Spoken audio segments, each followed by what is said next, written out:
What happens when war epics meant to glorify heroism end up sinking faster than their own ships? The 1960s was an era of ambition and failure on a cinematic battlefield where directors fought studios and audiences simply walked away. These were the forgotten flops of a decade obsessed with victory, yet haunted by defeat. Let us march into 15 war movies time itself tried to bury. Number 15, The Victors, 1963. The Victors arrived with thunderous ambition, yet ended in quiet disaster. Directed by Carl Foreman, who once wrote The Bridge on the River Kwai, it sought to tell the story of World War II without heroes, only survivors. Its tagline promised realism and pain, but what audiences saw felt too real and too long. Nearly 3 hours of bleakness turned moviegoers numb instead of inspired. The film followed a squad of Allied soldiers through Europe, facing moral decay more than enemy fire. There were no grand speeches, no triumphant music, only the exhaustion of men who realized victory meant nothing when humanity was lost. Columbia Pictures believed this raw honesty would revolutionize war cinema, but audiences in 1963 wanted heroics, not disillusionment. Critics praised its courage while casual viewers fled halfway through screenings. Scenes depicting executions and civilian suffering shocked censors across Europe. In America, several theaters cut sections without permission, fearing backlash. Even stars like George Peppard and George Hamilton failed to ignite interest. The film's downbeat tone clashed with Cold War optimism, leaving it isolated in its own era. Behind the scenes, Foreman fought studio interference and budget collapses. He insisted on shooting on real European locations, which drained finances and morale. When it premiered, box office numbers sank so fast that trade magazines called it the longest funeral in cinema. Today, The Victors has resurfaced among scholars who recognize its honesty as prophetic. It showed what war truly does to men before Hollywood dared admit it. Once ridiculed, now respected, it stands as a haunting monument to ambition crushed by truth. Number 14, The Secret Invasion, 1964. Roger Corman was known for speed, cheapness, and chaos. Yet The Secret Invasion was his attempt to go big. He wanted to prove he could make a serious war film on a shoestring budget. The result was daring, chaotic, and doomed. Released in 1964, it told of a ragtag team of convicts sent to rescue an Italian general from Nazi control. Corman shot in Yugoslavia using abandoned tanks and local extras to mimic massive battles. The film's premise echoed The Dirty Dozen before that classic even existed. But where that later movie triumphed, this one imploded. The pacing stumbled, the editing was rushed, and the marketing confused audiences. Critics could not decide if it was parody or patriotism. The controversy deepened when British tabloids accused Corman of exploiting real wartime graves for background shots. Corman denied it, yet the rumors spread faster than any publicity his studio could afford. American distributors panicked, pulling the film from several territories. Behind the curtain, the production was chaos. Actors complained of freezing nights on location, while Yugoslav authorities restricted what could be filmed. The result looked grim and uneven. While Corman's low-budget tricks impressed future filmmakers, audiences of the 60s dismissed it as amateur hour. Decades later, film historians rediscovered The Secret Invasion as a prototype for ensemble war dramas. It dared to mix criminal desperation with patriotic duty long before mainstream cinema did. Once mocked, now it whispers of a filmmaker who reached for greatness only to be buried beneath history's rubble. Number 13, Operation Crossbow, 1965. Operation Crossbow began as a propaganda juggernaut, but ended as one of Metro-Goldwyn-Mayer's costliest disappointments. Based on real British efforts to destroy Nazi-fighting weapon sites, it promised suspense, glamour, and heroism. What it delivered was confusion, melodrama, and failure. The movie starred Sophia Loren, George Peppard, and Trevor Howard, yet even their combined charisma could not save a muddled script. Directed by Michael Anderson, it mixed spy intrigue with war spectacle, resulting in a tone that satisfied neither genre. The first half dragged through briefings and bureaucracy, while the finale exploded into chaos that lacked emotion. Censors in several European countries trimmed scenes showing German civilians dying during Allied bombings. Studios feared moral backlash against depictions of collateral damage.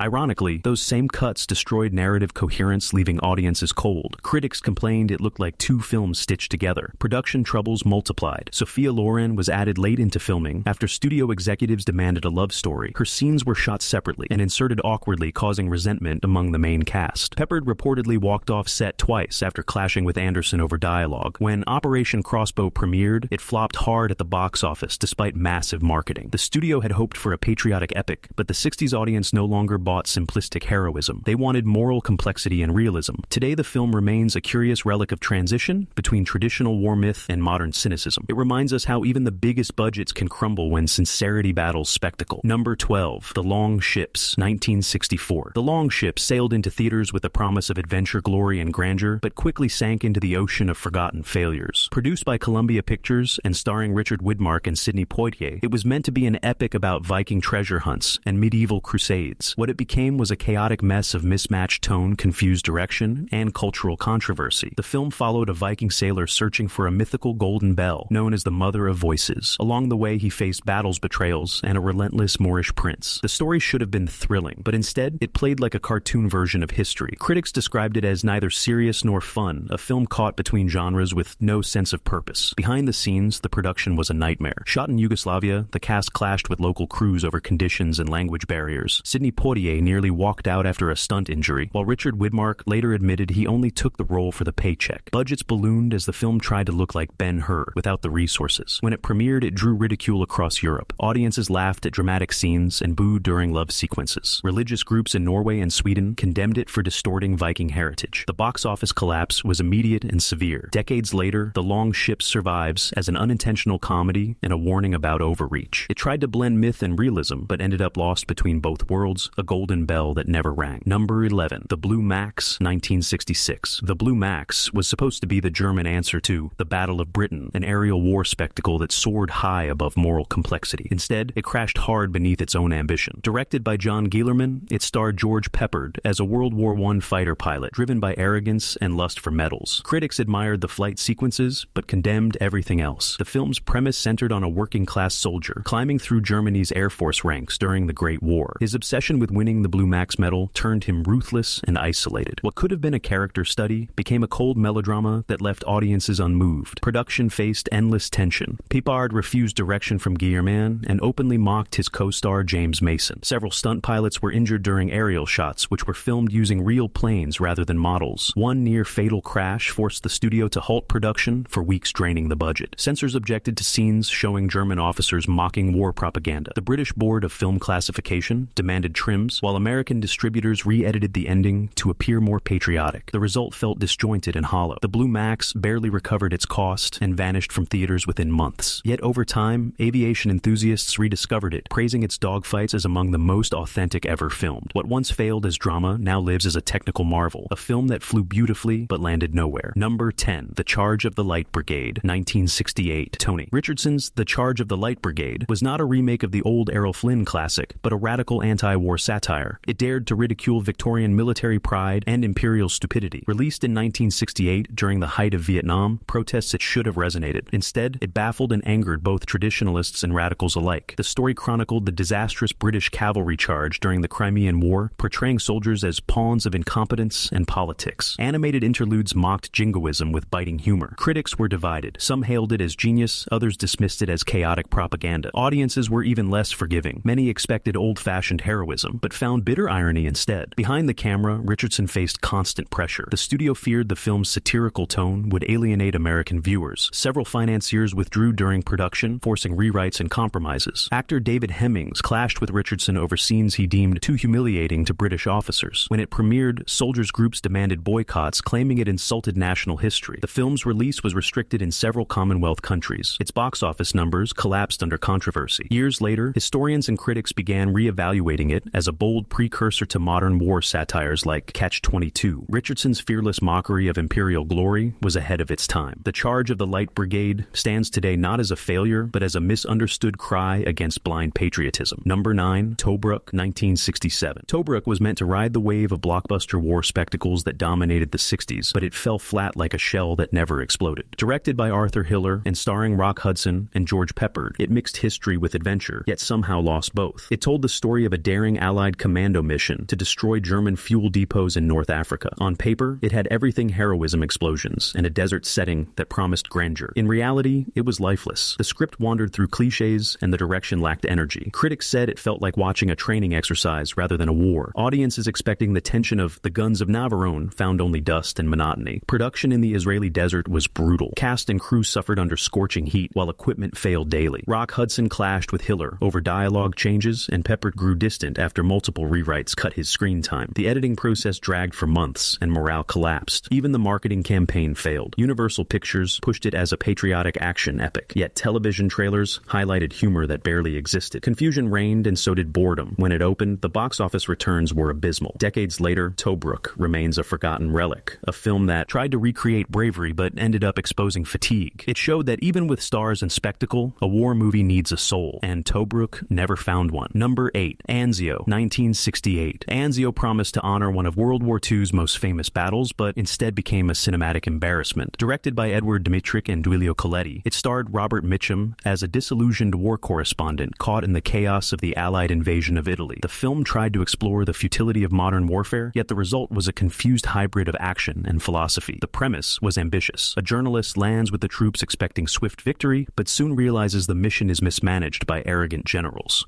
The idea should have worked. Instead, the dialogue drowned in speeches, and the pacing dragged like soldiers in mud. Even Mitchum's weary charisma could not save it. Behind the scenes, tensions ran deep. Italian producers clashed with American financiers over tone and editing rights. Scenes were reshot multiple times in Rome, leaving the story incoherent. Mitchum reportedly turned to drinking on set, frustrated by the endless delays and rewrites. Critics slammed Anzio for historical inaccuracy and lack of emotion. Veterans labeled it disrespectful, while anti-war audiences found it too conventional. The film fell between both camps and satisfied no one. Yet years later, historians looked back and saw fragments of brilliance. Beneath the mess hid a chilling portrayal of leadership failure. It captured the numb disillusionment soldiers felt when realizing bravery meant nothing against bureaucracy. Anzio failed commercially, but its moral sting lingers like smoke after battle. Number 7. Castle Keep, 1969. Castle Keep was a war movie disguised as an art film, and audiences had no idea what to make of it. Directed by Sidney Pollack before his Hollywood prime, it starred Burt Lancaster as a battle-weary major defending a medieval castle during the final days of World War II. The concept was surreal soldiers fighting Nazis among priceless art and crumbling history. The film's tone shifted wildly between dream and nightmare. One moment, Lancaster's men debated philosophy. The next, they battled tanks beneath stained glass windows. Pollack wanted to show war as absurd performance art, but viewers left theaters confused. Critics mocked it as pretentious. Filmed in Yugoslavia, the production nearly collapsed when a real storm destroyed key sets. Pollack insisted on rebuilding the castle walls for authenticity, draining the budget. Lancaster quarreled with him, constantly calling the script meaningless. The crew split into factions, some treating it as a war drama, others as black comedy. When Castle Keep premiered, it bombed. Columbia Pictures barely promoted it, fearing audiences would reject the strange tone. They were right. It lasted barely a week in most theaters, and yet with time, it became a cult curiosity. Film scholars later praised its surreal imagery and anti-war symbolism, calling it one of the earliest attempts to merge European art house style with American war cinema. Castle Keep failed because it was too strange for its moment, but today it feels prophetic. Number 6. The Heroes of Telemark, 1965. The Heroes of Telemark arrived with everything a studio could dream of: star power, breathtaking scenery, and a true story of resistance. Yet it fell apart like a cracked rifle under pressure. Directed by Anthony Mann and starring Kirk Douglas and Richard Harris, it was based on real Norwegian saboteurs who risked their lives to stop Nazi Germany from building an atomic bomb. The real event was legendary: a daring mission through ice, snow, and death. The movie should have been unforgettable. Instead, it drowned in its own pride. Mann's direction felt cold and mechanical, while Douglas's performance seemed detached. What should have been emotional turned mechanical, like the machinery they were trying to destroy. Filming in Norway was brutal. Temperatures plunged below zero, and several crew members suffered frostbite. Douglas and Harris clashed constantly, each demanding more screen time. Mann's health deteriorated under stress. The result was a film that looked stunning, but felt lifeless. Audiences in 1965 were exhausted by traditional heroics. They wanted realism and emotion, but the Heroes of Telemark gave them postcard landscapes and stiff dialogue. Critics called it beautifully empty. The box office collapsed soon after release. Years later, historians praised its technical authenticity, but the film's heart remained frozen. It is remembered now as a missed opportunity, proof that bravery on paper cannot save a story without soul. Number 5. Battle of the Bulge, 1965. Battle of the Bulge was meant to be the definitive epic about one of the most brutal confrontations of World War II. Instead, it became a cinematic disaster that angered veterans, critics, and audiences alike. Released by Warner Brothers with a massive budget, it had all the elements of success and none of the substance. The film used 70 minutes of grandeur-wide desert landscapes in Spain, standing in for frozen Europe, and endless tank battles filmed under a blazing sun. The result looked spectacular, but utterly wrong. The snowless Ardennes mocked history, and veterans publicly condemned it. Even President Eisenhower criticized the movie for distorting facts. Behind the curtain, the chaos was enormous. Director Ken Anakin faced constant interference from studio executives who demanded more explosions and less dialogue. Actors like Henry Fonda and Robert Shaw fought to bring gravity to hollow lines. One tank even rolled off course during filming, causing injuries and delays. Critics called it fake bloated and disrespectful. The pacing dragged and the battle scenes repeated, endlessly without emotion. Warner Brothers tried to save it with a patriotic marketing push, but the backlash was fierce. Decades later, it remains infamous not for its spectacle, but for its arrogance. Battle of the Bulge became a lesson in how not to portray history, trading truth for grandeur and losing both. Its failure marked the death death of the old-fashioned war epic and the birth of modern skepticism. Number 4. The Dirty Heroes, 1967. When The Dirty Dozen conquered theaters, studios rushed to copy its formula. Among the most infamous imitators was The Dirty Heroes, an Italian-German co-production that aimed high but crashed on takeoff. Directed by Alberto De Martino, it followed Allied misfits sent on a suicide mission deep in Nazi territory. It had gunfire and grit, but no identity. From the first scene, it was clear something was off. The dubbing was awkward, the pacing uneven, and the characters caricatures of better films. Audiences recognized the cheap imitation instantly. Critics dismissed it as a shadow chasing a giant. Behind the scenes, confusion ruled. The production crew spoke 4 languages, and communication broke down daily. Actors complained about unpaid wages and dangerous stunts. Budget overruns led to rushed editing and unfinished scenes. DeMartino fought desperately to hold the chaos together, but the result was incoherent. When released, it barely appeared in American theaters. In Europe, it was buried under the avalanche of better war films. The title tried to cash in on The Dirty Dozen's success, but viewers saw through the trick. The box office failure was brutal. Yet decades later, some film historians admire its raw ambition. Beneath the flaws, they see the hunger of European filmmakers trying to match Hollywood's might with limited means. The Dirty Heroes may have failed commercially, but it stands as a strange echo of a world obsessed with imitation over invention. Number 3. Murphy's War, 1970. By the dawn of the new decade, war films were evolving, yet Murphy's War clung to old traditions and paid the price. Directed by Peter Yates, it starred Peter O'Toole as the lone survivor of a torpedoed ship who swears vengeance on the German U-boat that destroyed his crew. The premise was powerful, the execution a disaster. Set in the steaming rivers of South America, the movie promised tension and revenge. Instead, it drifted between action and philosophy, unsure of what it wanted to be. O'Toole's haunted performance stood out, but everything else fell flat. Audiences expected the explosive energy of Where Eagles Dare, and found instead long, silent shots of an obsessed man losing his mind. The production was cursed from the start. Filmed in Venezuela, the crew faced disease-malfunctioning aircraft and broken engines. O'Toole nearly drowned twice during stunt scenes that went wrong. Director Yates fought studio interference as executives demanded, faster pacing and more explosions. Critics were divided. Some admired its visual poetry, while others called it an endurance test. The New York Times labeled it a meditation pretending to be a war film. The box office numbers were dismal, and the movie vanished within weeks. Today, Murphy's War feels like a fever dream, caught between 2 cinematic worlds, the spectacle-driven past and the introspective future. Its failure proved that audiences were no longer satisfied with revenge tales. They wanted truth and consequence. Number 2. The Secret War of Harry Frigg, 1968. When Paul Newman signed on for The Secret War of Harry Frigg, Universal expected a blockbuster comedy. Instead, they got one of the most confused war movies ever made. Directed by Jack Smite, it was supposed to blend humor and espionage, but ended up lost between parody and farce. The story followed Newman as a lazy private who pretends to be a general to rescue captured officers. What could have been sharp satire became bloated and pointless. The jokes fell flat, and the action scenes lacked energy. Newman's charm was there, but even he seemed embarrassed by the absurd script. Behind the scenes, tension brewed. Smite wanted slapstick while Newman pushed for character depth. The result was a tonal tug-of-war that left both sides exhausted. Production delays increased costs, and Universal began panicking. They poured money into marketing, yet audiences stayed away. Critics were merciless. They called it a comedy without laughs and a war movie without fire. Viewers expecting Newman's cool from Cool Hand Luke found awkward buffoonery instead. It bombed at the box office and quickly disappeared from theaters. Years later, it is remembered mostly as a footnote in Newman's career. Its failure revealed Hollywood's growing disconnect with its audience. By 1968, people wanted realism, not recycled patriotism. The Secret War of Harry Frigg became a cautionary tale that charm cannot save confusion. Number 1. The Battle of Britain, 1969. It was supposed to be the grandest war film of them all. The Battle of Britain had real planes, real pilots, and a dream cast led by Laurence Olivier, Michael Caine, and Christopher Plummer. With a budget larger than most nations' defenses, it aimed to honor the Royal Air Force's victory against Nazi Germany. Yet, when it hit theaters, the world shrugged. The film boasted unmatched aerial sequences, filmed with authentic Spitfires and Messerschmitts. Technically, it was a masterpiece. Emotionally, it was ice cold. Critics praised the spectacle, but complained it had no soul, no story, no reason to care. The dialogue felt like military briefings, and the pacing dragged for over 2 hours. Production chaos became legendary. Weather delays grounded planes for weeks. Actors clashed over billing. Director Guy Hamilton struggled with government restrictions that limited flying zones. The RAF loaned aircraft, but demanded changes to portrayals they found unflattering. When it premiered in 1969, expectations were sky high. Instead, it underperformed disastrously in both Britain and America. The Vietnam generation saw it as outdated propaganda, while veterans found it impersonal. The studio lost millions, and war films were declared dead for a time. Today, historians revere its aerial photography as unmatched, yet its heart remains missing. The Battle of Britain was a technical triumph and an emotional void proof that even glory can fall silent in the wrong hands. War cinema of the 60s was bold, reckless, and often blind. These forgotten flops remind us that ambition can be as deadly as battle itself. Some failed because they lied, others because they dared to tell the truth too soon. Which of these disasters deserves a second chance? Share your thoughts, like, and subscribe for more lost legends of cinema.